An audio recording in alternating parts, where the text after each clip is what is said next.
Yo, what's up, bro? I'm fine, bro. What's up? What about you? I'm good. You're good, from bro. Lanka? Yeah, I'm from Sri Lanka. Can you speak Sinhala, by the way?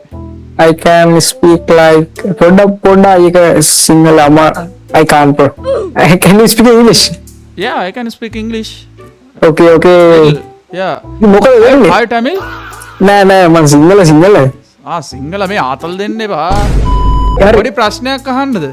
කියන්න අහන්න. මේ ඔයා දන්නවද beat box ගැන? Beat box පහල දෙනවා. අහලා තියෙන ඒ කියන්නේ මේ අහලා තියෙනවනේ. ආ. මම බීට් එකක් දාලා පෙන්නනද මම කරන කන්ටෙන්ට් එක මේක. අනිවාර්යයෙන්. ඔයාලා නෑ නේ. මම බීට් එකක් දාලා පෙන්නන. මොනවාද? ඔයා මේ හොඳයි නම් හොඳයි කියන නරකයි නම් මෙලොමක් නෑ. නෝ හරි. එලකිරි. හොඳයි කියලා මම හිතනවා හොඳ හෙඩ්සෙට් එකක් තියෙනවාට. හරි. එලකිරි.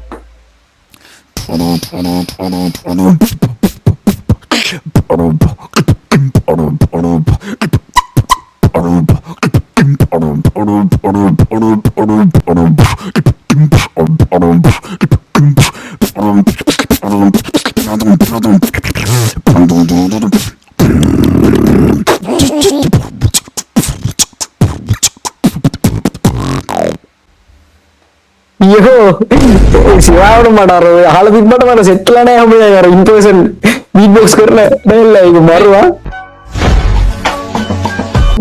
සුපිරි සිරාවට මට හම්බුනා මේ කොහොමද ඒක නගර ස්කිල් එක කොහොමද මේ හිතුනේ ඔක මෙහෙම අඩ මට බීට් බොක්ස් කරන්න පුළුවන් නේද අඩ දැන් අවුරුදු 8කට විතර කලින් පොඩි කාලේ මම සාමාන්‍යයෙන් EDM අහනවා trap scene ඒ පැත්ත අහනවා එතකොට තමයි මේ අපේ අයියා වෙන්නලා වීඩියෝ එකක් අම්මට ආතල් ඩයල් එක කරනවා ඔය ඩබ් ස්ටෙප්ස් එක කටින් එතකොට පොඩ්ඩක් ඇල්ලුණා එහෙම බලාගෙන යද්දි YouTube එකේ ටියුටෝරියල්ස් තිබ්බා ඊට පස්සේ මේ ටික බලලා අම්මට එකක් දෙයක් සෙට් වෙන්න ගත්තා දිගටම කරා ඉතින් අම්මට අඩ මාරුවා ඒක සුපිරි ටැලන්ට් එකක් ඇත්තම නෑ මම හිතන්නේ කාට හුඟක් කඩේ අඩු ඒ ටැලන්ට් එක නේ නැතිව කරා ලංකාවේ දැන් සෙට් එකක් ලංකාවේ නෑ සෑහෙන්න ඉන්නවා පිටරට පිටරට ලංකාවේ නම් මට ඉතින් හම්බෙලා නේද YouTube එකේ අපි බලනවානේ මට හම්බුනේ මට වාගේ මුලින්ම මම ෆලෝ අප් එකක් දාන්න ආඩ අනිවාර්යයෙන් එන සුපිරි